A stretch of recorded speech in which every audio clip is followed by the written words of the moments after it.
नमस्कार दोस्तों, मैं विकास मल्होत्रा स्वागत करता हूं आपका लाल किताब एस्ट्रो सेंटर चैनल पर। दोस्तों, पितृपक्ष चल रहा है, बहुत सारे उपाय आप कर भी रहे हैं और बहुत अच्छा रिस्पांस आपका आ रहा है। अब ऐसे में आज मैं एक एडिशनल वीडियो आपके लिए लेकर आया हूं। मैंने संकल्प लिया था कि पितृपक्ष में कोशिश करूंगा कि ज़्यादा से ज़्यादा इन्फॉर्मेशन आपके साथ शेयर करी जाए ताकि आप पितरों की कृपा प्राप्त कर सकें।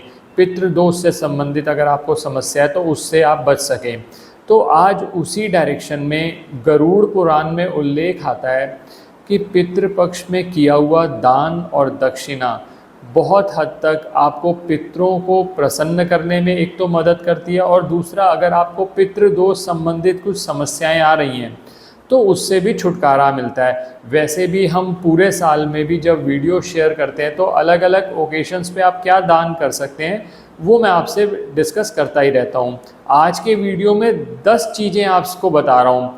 इन 10 चीज़ों में से कोई 1, 2, 3, 4, आप चाहें तो 10 की 10 भी अगर आपके लिए संभव है तो आप 10 की 10 भी आप दान दे सकते हैं इस पितृपक्ष में। अब लोग ये पूछते हैं दान किस दिन देना चाहिए।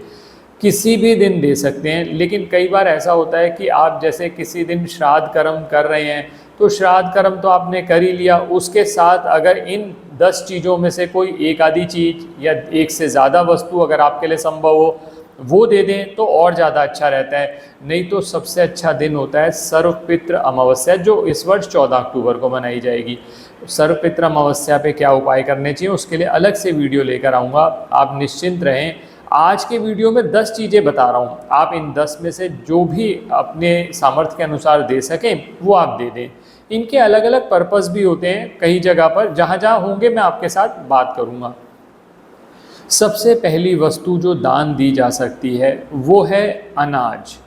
कच्चा अनाज कहते हैं कुछ लोग सूखा अनाज कहते हैं।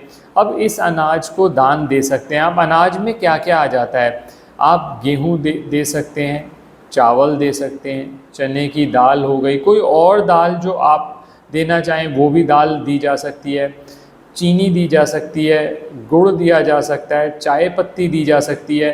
अनाज का दान जरूर करना चाहिए। और कई लोग ऐसा भी है जिनके पास आटा उपलब्ध होता है, आटे की थैली भी बनी हुई मिलती हैं, तो वो आटे की थैली भी लेकर आप दे सकते हैं। अब दान किसको देना चाहिए ये भी बहुत इम्पॉर्टेंट बात है। दान देने के लिए आपके पास 2 ऑप्शंस हैं, या तो आप मंदिर में जाकर पंडित जी के हाथ में दान दे दीजिए, एक तो ये रास्ता है। अगर आपके लिए मंदिर जाना संभव नहीं है, आपके आसपास कोई गरीब व्यक्ति मिल जाता है, आप उसको दान दे दीजिए। आप दोनों जगह दे सकते हैं तो दोनों जगह दे दीजिए। मंदिर में भी दे आए पंडित जी को, एक चीज़ पंडित जी को दे आए, एक चीज़ आपने गरीब व्यक्ति को दे दी। इसीलिए मैंने अलग अलग जो लिस्ट बनाई है 10 चीज़ों की, वो अलग अलग वस्तुएं जिस तरह से आपको ज़रूरत लगे, जिस जगह पर आपको ज़्यादा ज़रूरत लगे आप वहाँ दान दे सकते हैं। सबसे बड़ी बात यह है कि पितरों का ध्यान करते हुए दान दें, पितरों के निमित्त दान दें। जब भी आप अनाज का दान देते हैं पितरों का ध्यान करके, पितरों को निमित्त मान के कि मैं पितरों की शांति के लिए दान दे रहा हूँ, तो आपके घर में कभी धन धान्य की कमी नहीं रहती। और सबसे बड़ी बात, आपको धन संबंधी लाभ होते रहते हैं। माँ अन्नपूर्णा की कृपा होती है, आपके रसोई में अन्न का भंडार भरा रहता है। तो सबसे पहली वस्तु जो सबसे बेस्ट है, कोशिश करिए जो सबसे बेस्ट हो वो सबसे पहले रखी जाए। तो अनाज का दान, जैसा मैंने कह दिया, आपको सूखा अनाज दे दीजिए या आटा भी पिसवा के दे सकते हैं, जो आप अपनी सामर्थ्य के अनुसार। क्वांटिटी किसी में नहीं बताऊंगा, क्वांटिटी आप अपनी सामर्थ्य के हिसाब से ले लीजिए। ये पहली वस्तु हो गई। अब दूसरी वस्तु जो दान दी जा सकती है, दूसरी वस्तु जो सबसे ज़्यादा अच्छी मानी जाती है वो है गाय का घी। ये गाय का घी बेस्ट रहेगा अगर आप मंदिर में दान दें। मंदिर में दान देने का पर्पस भी यही है, जो गाय का घी होता है वो शुक्र से संबंधित होता है। तो मंदिर के अंदर आप देंगे, शुक्र को स्थापित भी कर रहे हैं, पितरों के निमित्त दिया तो वंश वृद्धि में भी हेल्प करता है, आपकी संतान को कोई कष्ट ना हो उसमें भी हेल्प करता है, और सबसे बड़ी बात आपका जमा धन बढ़ाता है। तो दान का दान हो गया और आपका ये फ़ायदा भी हो गया। तो ये गाय का घी दे सकते हैं आप। ये दूसरी वस्तु पे बात कर ली।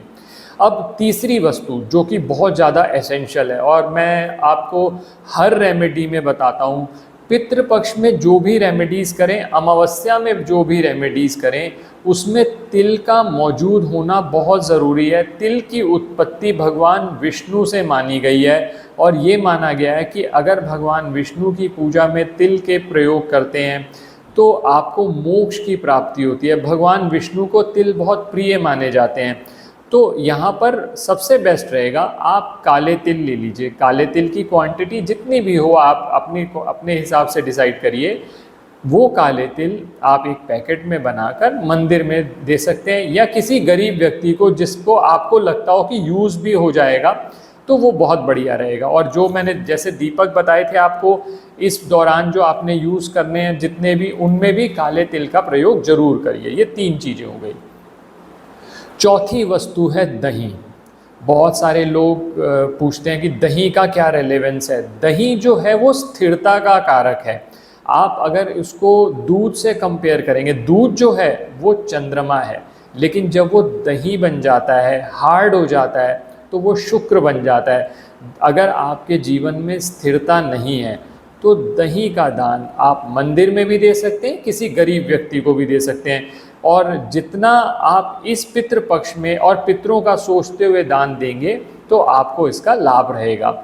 और वैसे भी दही का जब उसका यूज़ किया जाएगा, चाहे पंडित जी द्वारा या गरीब व्यक्ति द्वारा, तो जो पेट से संबंधित समस्याएं होती हैं उनका भी निवारण होता है। और इन अ वे वो आपको कहीं ना कहीं वो दुआ जो है आपको आपके कार्यों में मदद करेगी। तो ये चौथा हो गया। अब इसके बाद 5वीं जो वस्तु है वो है सफ़ेद मिठाई। सफ़ेद मिठाई पितरों को बहुत प्रिय मानी जाती है।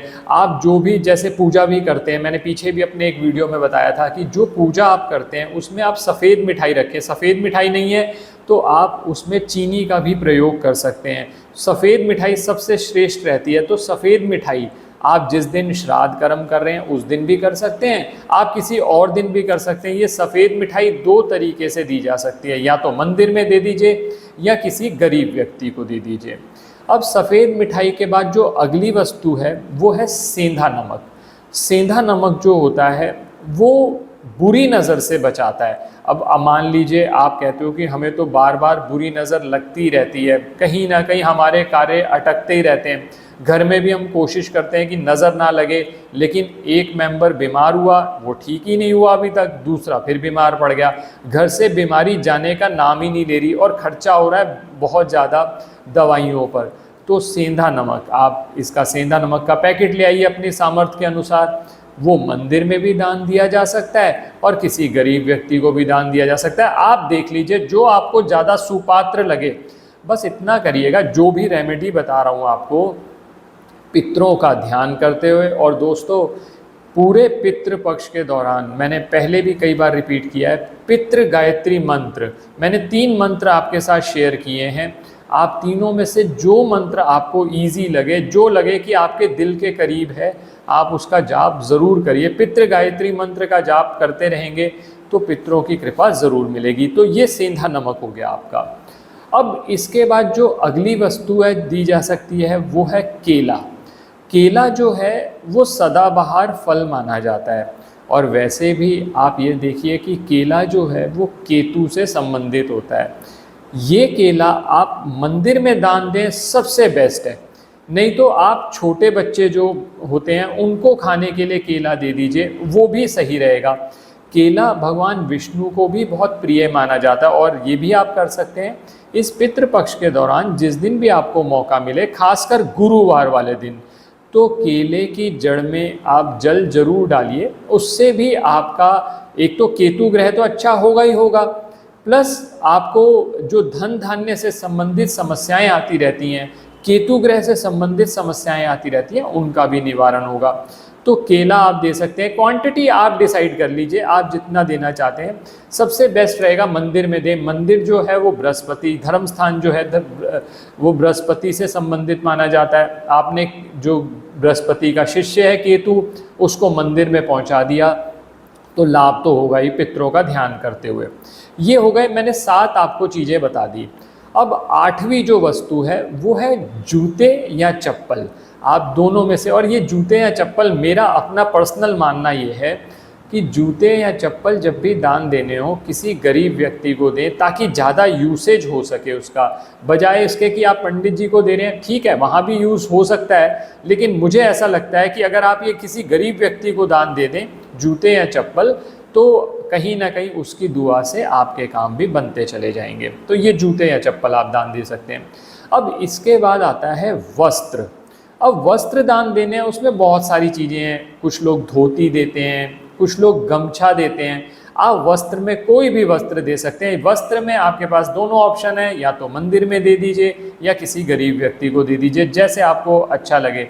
ये आप वस्त्र दे दीजिए। लास्ट चीज छाता।